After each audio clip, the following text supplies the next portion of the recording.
right now on 5 on your side at 10. Weather impact alert days for southern areas Tuesday and all of our area Wednesday. We're timing out the wintry mix that complicates your Wednesday travel. St. Louis City gearing up for more snow as the mayor continues to dig herself out of an avalanche of criticism from the last round. The buck stops with me. This one's for Brownie. The overtime thriller. Just a flood of emotions were pouring out of me. Tonight, a hockey team reflects on their triumph over tragedy as it leads to a championship. I told him I'd make him proud. We start tonight at 10 with a weather impact alert. Right now, a line of rain, sleet, and snow is developing to our south. It's the first of 2 waves of wintry weather for the bi-state. Good evening. I'm Mike Bush. Kelly Jackson has the night off. In the next couple of hours, light snow will move in from the south. Chief Meteorologist Scott Connell is tracking the timing and the impact it will have in your neck of the woods. Well, Scott? for us locally in St. Louis and points north and west, this first wave really doesn't do anything other than perhaps produce a few flurries. But down to our south, we have the potential of some travel problems here. Reynolds, Iron, Madison, Perry counties in Missouri. This is where we have the winter weather advisory. Starts at midnight and will run through tomorrow morning. We're already seeing snow here on the radar screen down to our south, but much of this on the leading edge isn't reaching the ground because the air is still fairly dry. That cloud base is about 6,000 feet in Farmington, so it's going to take a little while before we finally moisten up the atmosphere and get some of the snow to reach the ground. Then when it does, odds are it's not going to create huge problems because look at Farmington, it's still 36. So is Salem right now. Most areas down to the south are still in the mid-30s. Here is your timeline on this. We're watching this creep through our southern counties overnight. Temperatures do drop to around freezing as we head through the overnight hours and into early tomorrow morning. So yes, first thing tomorrow morning, there will be some slick spots here down to our south in that winter weather advisory area. But then through the course of the day tomorrow, what's left falls when temperatures are above freezing, and we're talking about limited accumulations, maybe up to an inch in a few spots. This all stays to the south of St. Louis. That round does. Wednesday's a different story. We get all across the area a wintry mix. It'll be rain, sleet, freezing rain, and snow depending on where you are. The snow farther north and west of St. Louis. St. Louis looks to get a mix of about everything, and mainly rain farther south and east. We're going to time that out with more on the travel impacts for Wednesday in a few minutes, Mike. And Scott, tonight MoDOT crews are out pre-treating the highways. IDOT tells us they're treating bridges and overpasses. St. Louis street crews have already been out pre-treating the roads. Earlier today, St. Louis city leaders laid out their game plan for the wintry week ahead. They said they've learned from their mistakes during the January storm. Street crews are out today. However, they say they will not plow residential streets because the big plows won't fit. We've ordered some smaller snowplows that are going to be able to make their way down those residential streets. But as of right now, if we plowed those residential streets, it would cause way more problems than it would solve.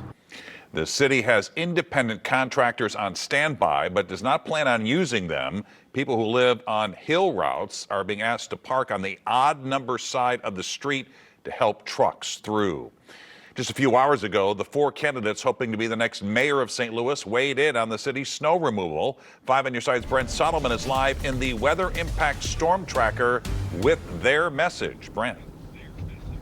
Hey there, Mike. We're driving around downtown right now, and I tell you what, the clear streets that we see could soon be a mess again. Although it's not expected to be as bad as we saw last month. Road conditions have since become a hot topic on the campaign trail, and you can believe that topic came up at a candidates forum tonight. Take a look at the packed house here at Paraquad. That's the group that helps people with disabilities live independently. The group teaming up with transportation organizations, all gathering to hear Mayor Tashara Jones, Alderwoman Kara Spencer, Recorder of Deeds Michael Butler, and businessman Andrew Jones. A variety of topics addressed surrounding transportation tonight, making roads safer for drivers and pedestrians, and you'd bet, snow response. Last time, what went wrong? Well, number one, it was a once in a lifetime snowstorm that we didn't pivot fast enough and ask for help. We did learn from that. It's not an unprecedented storm. that normal snowfall, so to speak, and we just dropped the ball on it, and I'm hoping that this time they can pick up the pieces and get things done. The ice piling up, the snow for weeks beyond any sort of ability for vehicles to get down. It was so disrespectful, seen on Broadway, where there was nowhere to stand but in the road. Alderwoman Spencer did vote to reduce the snow removal budget, and she has to be held accountable for her vote. I would suggest that we put $400,000 a year into a special budget project fund for snow removal so we can hire contractors when we have these disasters once every 5 to 8 years. And Butler is referring to last year when the city's streets department cut $600,000 from its budget. Spencer fired back, saying she voted on what the mayor's team presented, which cut the amount of salt that was needed due to a stockpile.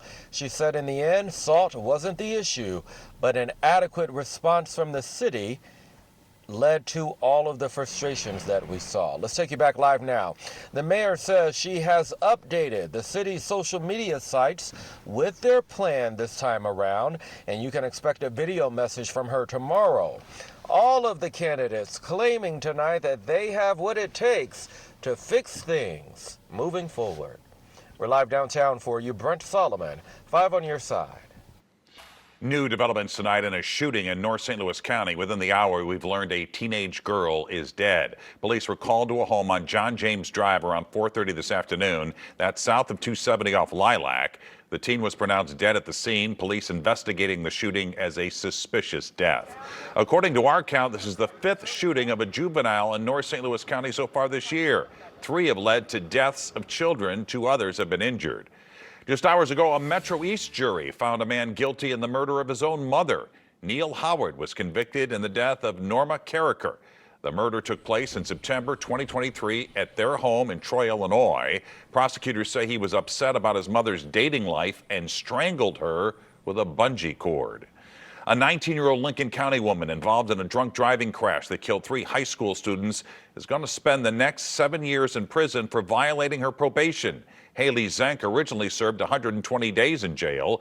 She was required to wear an alcohol monitoring bracelet after her release.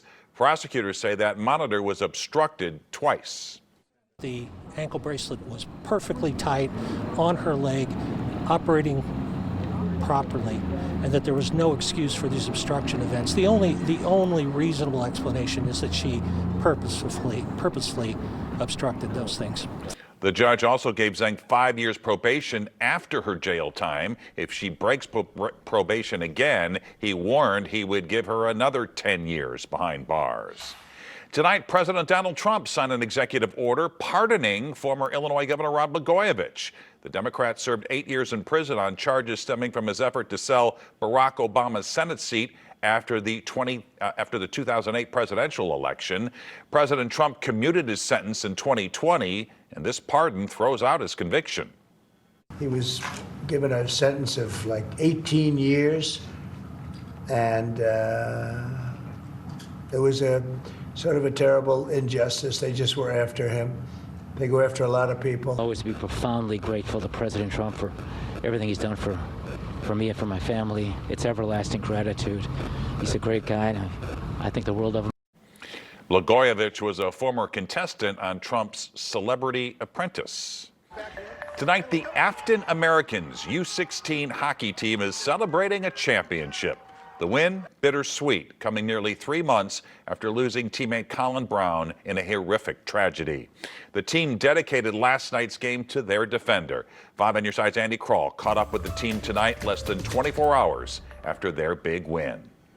Mike, you couldn't walk around Afton Ice Rink today without seeing the high school players getting high-fived by everyone in the rink after their 3-2 overtime victory yesterday between Brown's former Afton Americans coach and his CBC teammates. They tell me it's been a roller coaster the last few months. An unforgettable season for the Afton Americans youth hockey team.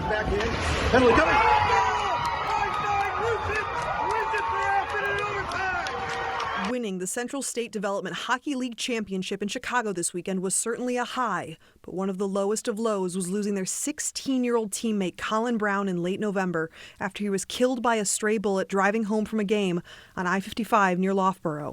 It's a hockey season that no one could have ever anticipated. We've had to endure so much. It's been painful.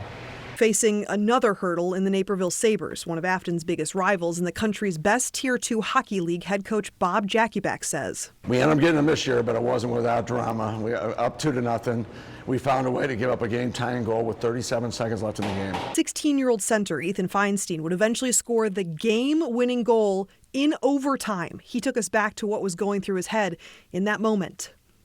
A lot of it was just, what am I going to do when I score? What's my celebration going to be? Brownie, Brown's nickname, played for both Afton and CBC's hockey team, who was practicing Monday night at Afton Ice Rink. The day before he passed, I remember I visited him in the hospital and with a few of our buddies from the team. When we visited him, we got to go in the room and I told him I'd make him proud that day. That one's for you, Brownie! It's more than just winning a championship game now. Obviously, you got to get Brownie's name up on that banner, make him proud. And we should note, in the same championship game last year, Naperville beat Afton. The Afton Americans are now focused on state playoffs in March. Penny pincher, President Trump's latest cost-cutting measure, he says, just makes sense. People consider them to be a nuisance. Tonight, both sides of the coin offer their 2 cents. News that will have many St. Louisans flipping for flapjacks. We've got the dish tonight on the return of a St. Louis staple. Wednesday's definitely not a French toast type storm. Yes, a wintry and sloppy mix across much of the area, but the travel impacts aren't expected to last for days. We're tracking this system as it's just moving on shore right now. Wednesday's timeline in 6 minutes. Developing tonight, one person dead, several others are hurt after 2 private jets collided on the tarmac at the Scottsdale Airport in Arizona. Authorities say one of the jets veered off the runway and crashed into the other plane. This collision comes following 3 major aviation disasters in the U.S. in just the past 2 weeks. President Trump is ordering the Treasury Department to stop minting new pennies. The president says they cost more to make than they're worth. The U.S. Mint lost $85 million in the past year on the nearly 3.2 billion pennies produced. It costs nearly 4 cents to make and distribute each 1-cent coin. That's up 20% from 2023. The higher cost, partly due to rising prices of zinc and copper.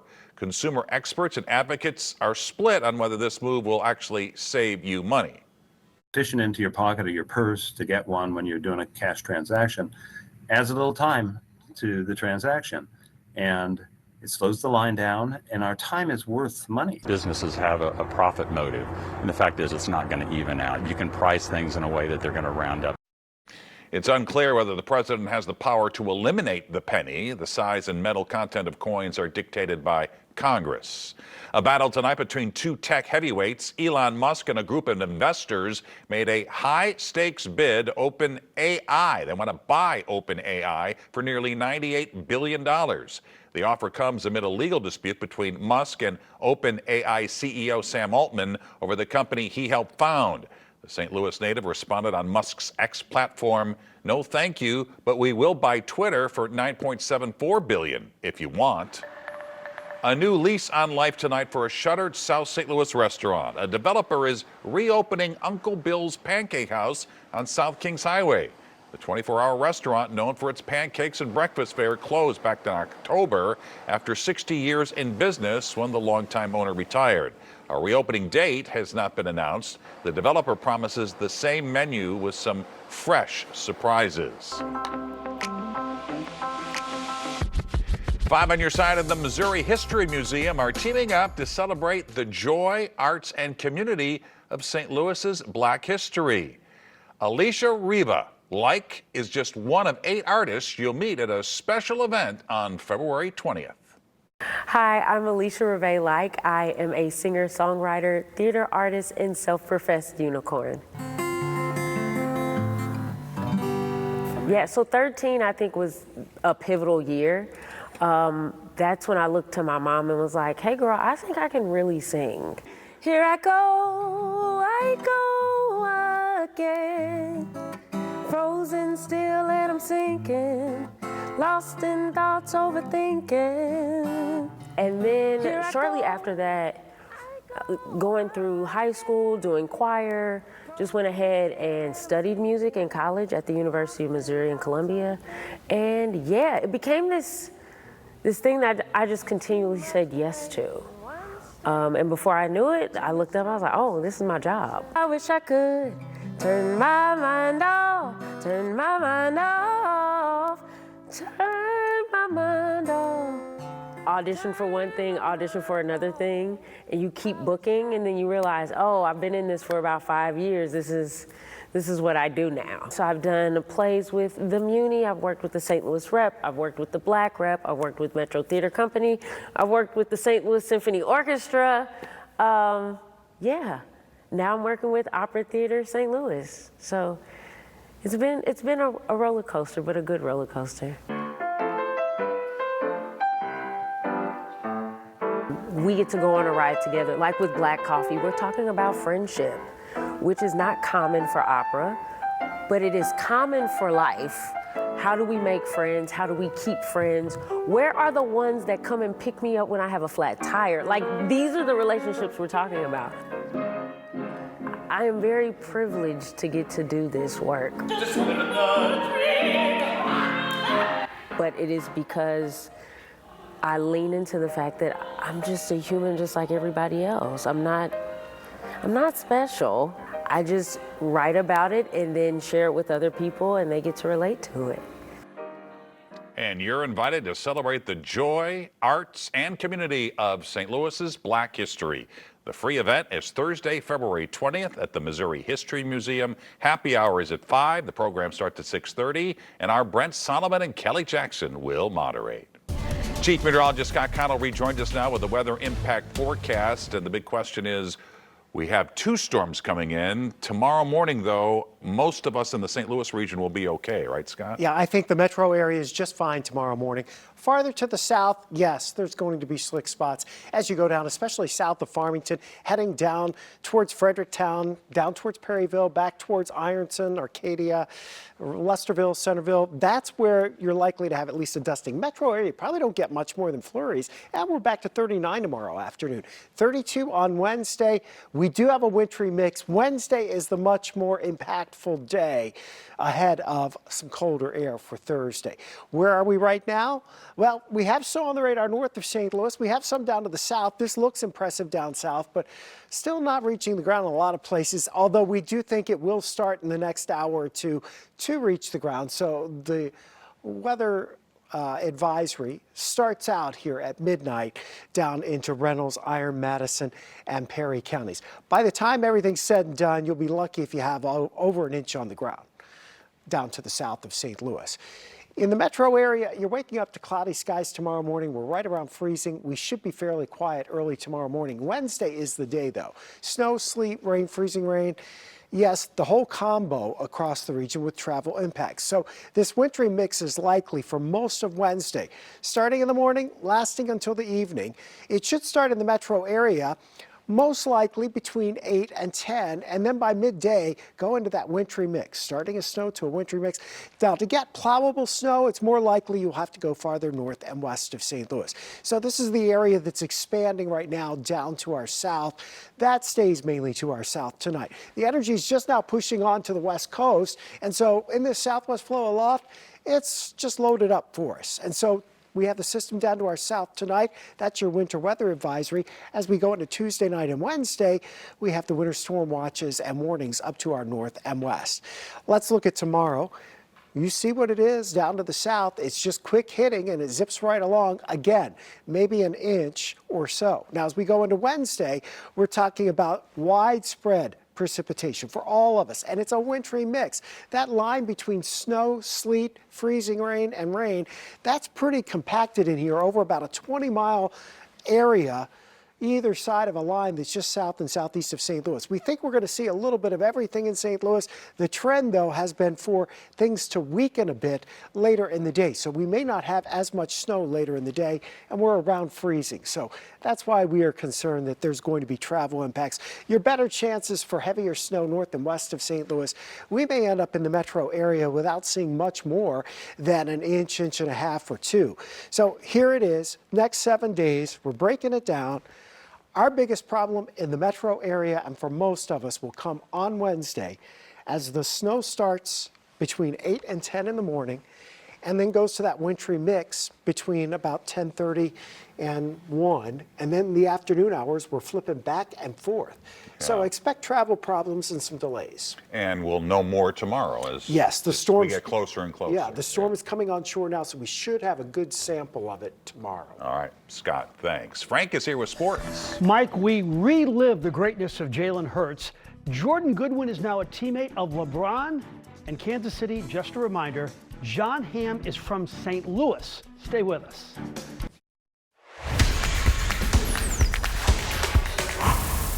Who doesn't love a good redemption story? And it's fitting it happens in the city of Philadelphia, where Rocky Balboa was born. But Jalen Hurts is not Hollywood. He's real, and yesterday was spectacular.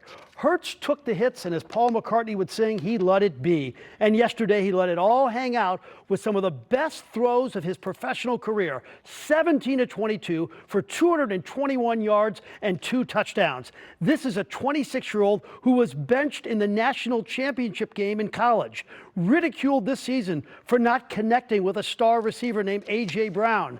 Well, look who just won the MVP of the Super Bowl, Jalen Hurts. I think as a team, we wanted to look back and say we made everything worth it, and that's just the commitment, the time, the effort, everything that we did. But I wouldn't be here without that journey, and that's something that I embraced along the way, and I think it's just something to continue to build on. The stars were out. Serena Williams dancing at halftime, Caitlin Clark starring in a Nike commercial, a good commercial, but not quite as good as the Mick Ultra commercial with pickleball in my mind. What a commercial that was. How about the AI feature with Jimmy Johnson? That was astonishing. But the most amazing thing is, despite a blowout game, 126 million watched, an all-time Super Bowl record. It's the NFL's world, and we are just living in it. So we first got to know Jordan Goodwin when he became the all-time leading scorer at Althoff High School. Then it was on to SLU, where he became one of the most decorated Billikens of all time. No guard rebounded like this young man from across the river. What energy he had. Jordan wasn't drafted into the NBA, but for the last 3 years, he has played for 3 different teams in the league. And now he has a 4th team, and it's the most talked about squad in the NBA, the Lakers. Yes, Jordan is now a teammate of LeBron James and Luka Doncic. He had 10 points in 25 minutes on Saturday. Somebody has to defend on that team. Why not Jordan? So Corey Tate, the SLU coach, has known Jordan since he was 11 years old. Absolutely. I mean, Jordan is a Billiken son. It's a Illinois son. Everybody loves Jordan, because of, what he brings to the game. And he represents St. Louis University every chance he gets, and just people, that's always been in his life, he represents them.